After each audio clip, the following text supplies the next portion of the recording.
আসসালামু আলাইকুম। তো পাখি ইউটিউব চ্যানেলে সবাইকে স্বাগতম। চলে আসলাম নতুন একটা ব্লগ নিয়ে। তো সবার কাছে অনুরোধ রইল, প্লিজ আপনারা আমাকে সাপোর্ট করবেন। ভিডিওটা দেখে যদি ভালো লাগে চ্যানেলটা সাবস্ক্রাইব করে দেবেন, একটা লাইক করবেন, কমেন্ট করবেন, ঠিক আছে? তো সকালে আপনাদের ভাইয়া সকালে বাজারে গেছিলো, বাজারে পাঙ্কাশ মাছ আনছে, তারপরে বাইং মাছ আনছে আর মূলা শাক নিয়ে আসছে। তো এগুলি কাটা বাছা করছি, কাটটা বাইসা ধুয়ে পাকলা একদম রান্না করতে চলে আসছি। এখন রান্না বাড়াটা আপনাদের সাথে শেয়ার করতেছি। তো ওই ছোটো মাছগুলি ওইগুলি হলো এভাবে মাখা রাখবো, আর এই যে পাঙ্কাশ মাছ এগুলি ভাজা রাখবো ছেলেদের জন্য। আর পাঙ্কাশ মাছের পেটির মাছ আর থুতনাটা দিয়ে মূলা শাক রান্না করব। তো কী কী রান্নাবাড়ি করে দেখেন, আপনারা দেখতে থাকেন। তো এই যে এদিকে আমি তরকারিটা বসাই দিতেছি। তো তরকারি বসানোর আগে ছোটো ছোটো মাছাইতে হলুদ মরিচ মাখায় রাখছিলাম কতক্ষণ। তো এখন এখানে দিয়ে দিলাম পেঁয়াজটা, কাঁচামরিচটা সুন্দর করে ভাজা ভাজা করে নিছি। আর এই যে এখন শাকটা এটা করে নিতেছি। আর তো পাঙ্কাশ মাছ তো ভাজলামই। তো এই যে শাকের জন্য পেটির মাছটি দিয়ে দিলাম। তো এখন এগুলির হলুদ মরিচ দিয়ে এটা ভালো করে কষায় নেব। আর শাকটা আমি আগেই লবণ দিয়ে একটু সিদ্ধ করে নিছি।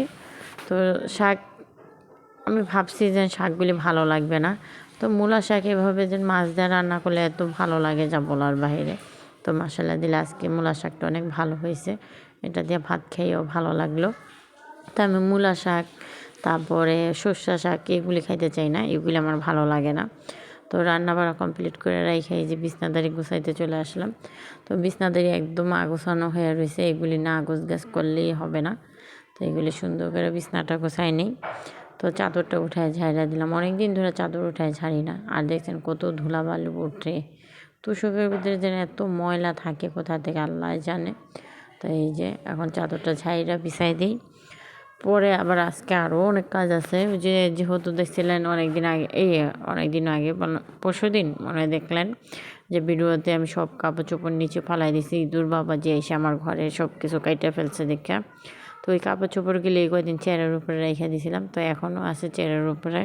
তো ওইগুলি সব বিছনায় ঢালবো সন্ধ্যাবেলা। তো ঢাইলে ওইগুলি সুন্দর করে ভাজভুজ করে আবার ডয়ারে রাখবো। ওইটাও আপনাদের সাথে একটু একটু করে শেয়ার করে ফেলবো। তো এই যে এখন তো একটু ঠান্ডা ঠান্ডা ভাব আসে, তো কম্বল নামায় ফেলছি। আর ওই যে 2টা কম্বল তো ওইখানে আছে, মানে এইগুলি রাখবো কোথায় আমি জায়গা পাইতেছি না। ওয়ার্ডরোব এরকম সুন্দর একটা ওয়ার্ডরোব আমার, এত বড়। তো এই ওয়ার্ডরোবটার ভিতরে আমি কাপড়ই রাখতে পারতেছি না। আর কম্বল রাখবো কীভাবে? কম্বল রাখলে কাইটা ফেললেই আমার সর্বনাশ হয়ে যাব। তো এই যে 2টা চাদর এগুলি আপনাদের ভাইয়ার ভিজাই দিয়েছিলাম, ধুয়ে দিল। আমি বলতেছি যে ঠান্ডার দিন আসলে পাকার ভিতরে বিছাইতে পারবো, চাদরটি নষ্ট হয়ে গেছে, এইগুলি আর বিছানায় বিছাবো না। তো চাদরটি একটু ধুয়া দাও। তো ধুয়া দিছে, আমি আবার ছাদে মেলতে এসেছি। আর আমার সাথে আমার ছেলে আসছে, ক্যামেরাম্যান, উনি আমার ছবি তুলতেছে, সাথে ভিডিও করতেছে। তো এই যে সব কাপড় চোপড় বিছানার উপরে ঢালাইছি। এখন এইগুলি সুন্দর করে ভাজভুজ করে নেব। আর আপনাদের সাথে বকর বকর করতেছি। বকর বকর বলতে আপনাদের ভাইয়া বিদেশ যখন আসলে অনেকগুলি কম্বল টম্বল নিয়ে আসছিলো। তো এইগুলি এখন ব্যবহার করতেছে। যে আমার হাতে যেটা দেখতেছেন এটা হলো চাদর। তো এই চাদরটা একটু হালকা হালকা ঠান্ডা যখন থাকে তখন একটু গায়ে দিই। আর হলো ওই যে কম্বলগুলি ওইগুলি তো আছেই, কম্বল তো মোটা মোটা, এগুলি পাতলা না। তো বলতেছিলাম যে 2টা কম্বল এবার কিনে আনতাম পাতলা পাতলা দেখে, যে গায়ে দেওয়ার জন্য যখন হালকা শীত আছে। আর মনে করলেন বেশি শীতের সময় তো তখন না এইগুলি মোটা মোটা এগুলি লাগে।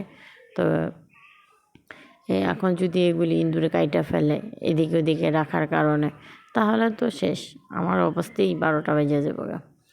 আর আমাদের এরকম কেউ নাই যে বিদেশ যেন আমাদের কম্বল টম্বল দিবে। কি বলবো বলেন? জামাই আসছিল, জামাই নিয়ে আসছে, তো এগুলিতে এখন ব্যবহার করতেছি, আরও করব, আরও কিছুদিন ব্যবহার করব। আর বছর বছর যেন কিনবো ওই টাকা তো আর এত বড় লোক হয়ে যায় নেই যেন বছর বছর খালি কিনবো আর আগেরগুলি ফালাই দেবো। অত বড় লোক হয়ে গেলে তো হয়েছিলই কাজ। তো এই যে বলতেছি আর আপনাদের সাথে মানে ভিডিওটা শেয়ার করতেছি। আমি দেখেন কাপড় ভাঁজ করে থুয়ে আপনাদের সাথে ভক ভক করতেছি, দেখছেন? তো এই যে অনেকগুলি জামা কাপড়, মনে করলেন এই ওয়ার্ডরোবটা থেকে কতগুলি কাপড় চোপড় থাকে। আর আমার 3টা ছেলে জামা কাপড়, আমার জামা কাপড়, আপনাদের ভাইয়ার জামা কাপড় থাকে না।